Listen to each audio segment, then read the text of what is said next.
Ifa mul'atu kan dhabne eebba qur'aanaatiif dhufne haada qabannaan hin jenne qur'aana tahuu dhabayne.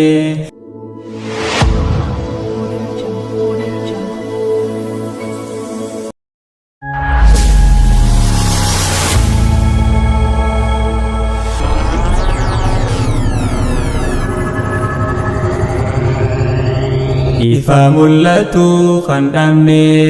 eebba qur'aanaatiif dhufne haada qabannaan hin jenne qur'aana tahuu dhabayne. Yaa oomisha huffaazota markaza daarul culuumi olmaan nurraa qabdu guddaa isin janna galatoomi. Yaa oomisha huffaazota markaza daarul culuumi olmaan nurraa qabdu guddaa isin janna galatoomi. Olmaan nurraa qabdu guddaa isin janna galatoomi. ابدأني جلك بدبي بسم الله لما كربي أمت ديني في دنيا يا ربي من ركبي يا تلجا بريتشو قلبي دين كان مئل كبي قرآن كان كبريدا قلبي تنمين وفكبي ملكي دنيا في آخرة أتم ولين وفكبي ملكي دنيا في آخرة أتم ولين وفكبي Iddoo qur'aanaaf qophoyte boota guddisaa daa'imaa boota qur'aanaa jabeessa hawaasa kootiif hin dhaamaa leenjisaa ilmaan islaamaa guddisaa tolchuun gaanamaa namni ilmoo qabdu ka'ee ilmoo barsiifachuun ammaa qur'aana irratti guddisi yeroon qabini baay'ilama ilmoo rabbisiif kenninaan diiniif kanni yaa muslima firii isiidha arguudhaaf yeroon lafaatti gaanama diin kanaaf abbaan isaadha beekii anaa fi atuma diin kanaaf abbaan isaadha beekii anaa fi atuma. Gammadii yaa nama qur'aana rabbii guddaa ba'attee milkii duniyaaf akhiraa ati arrawaa milkooyte naggaada khasaaraan qabne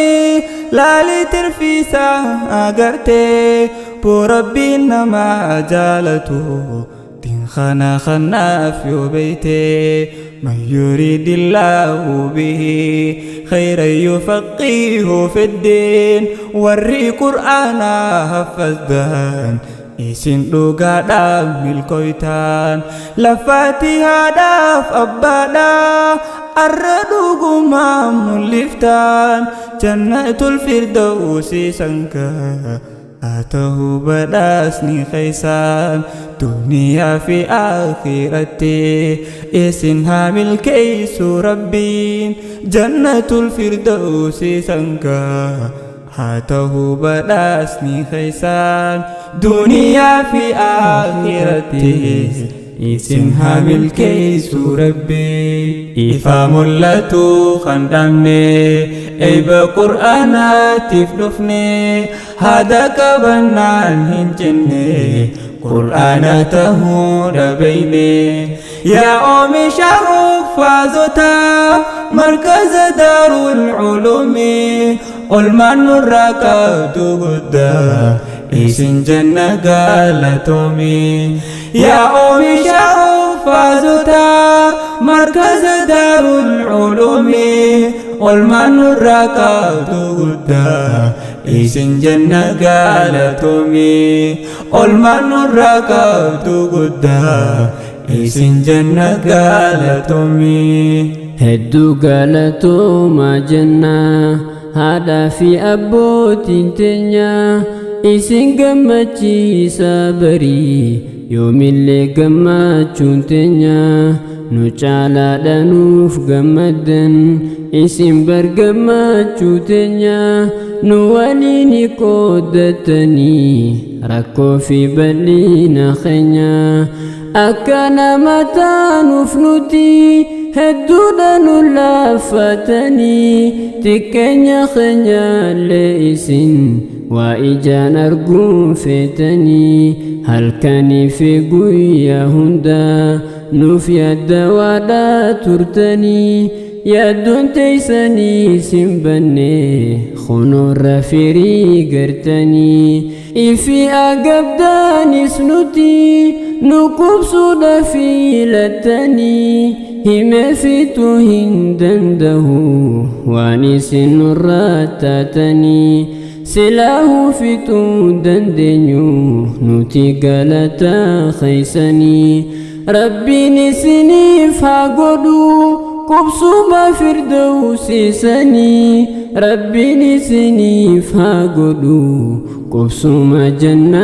jannaataasanii hayyuu namaa yaa gameysaa maaluma je'een si faarsaa amalli kankee bareedaa haalataan kee nu barumsaa hamtuu sirraan gaarree nuti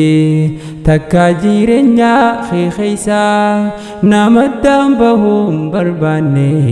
jireenyaa taddaan si baasaa qaamni yoo addaan fagaates hireetu walit deebisaa Ustaaz Abdurrahman Usso atiinuuf abbaa lammeeysaa gaarii malee waan hammeenyaa sirraan garree akka tasaa leenca fakkii namaa kana Sheekh Abdurrahman jabeeysaa leenca fakkii namaa kana Sheekh Abdurrahman jabeeysaa Gaafa jalqabaa waan beeyne barachuuf manarraa yaanu kan bahaa dhufee bararraa kaabaa fi kibbaa martinuu caayaadiin islaam markazaa daarul ulum gaafa dhufnu obboleeysa waaliif taanii kabajaa wajjin jiraannu akka ilmaan abbaa tokko waan qabnu kan wajjin nyaannu wajjumaan jiraanna malee adda baanaaf wayyaannu duniyaa dhagaa maal goona adda bahuu taanaan feenu qaamni yoo addaan fagaates yaadaan adda waan facaanu qaamni yoo addaan fagaates yaadaan adda waan facaanu ifa mul'atu kan dhabne eeba qur'aanaatiif dhufne haada qabannaan hin jenne qur'aana tahuu dhabeyne yaa oomisha huffaazota markaza daarul ulumi olmaan nurraa qabdu guddaa isin janna galatoome yaa oomisha huffaazota markaza daarul ulumi olmaan nurraa qabdu guddaa isin janna galatoome olmaan nurraa qabdu guddaa isin janna galatoome karaan nuti deemnu turre bootaan nuti yaanu fraare rakkoo fi rakkina maraas obsumaani bira tarre hamtuu ijaan gaarru maraas taane akka naman garre yoon qur'aana qofa seete obsaas barwalumaan barre wanni ka qur'aanan jirtu khawaalee hurraa barre waan jirtu si waan agarre waan jirtu si waan agarre ifa mul'atu kan dhabne eeba qur'aanaatiif dhufne haada qabannaan hin jenne qur'aana tahuu dhabeyne yaa oomisha huffaazota markaza daarul ulumi olmaan nurraa qabdu guddaa isin janna galatoomii yaa oomisha uffaazota markaza daarul culuumii olmaan nurraa qabdu guddaa isin janna galatoomii olmaan nurraa qabdu guddaa isin janna galatoomii.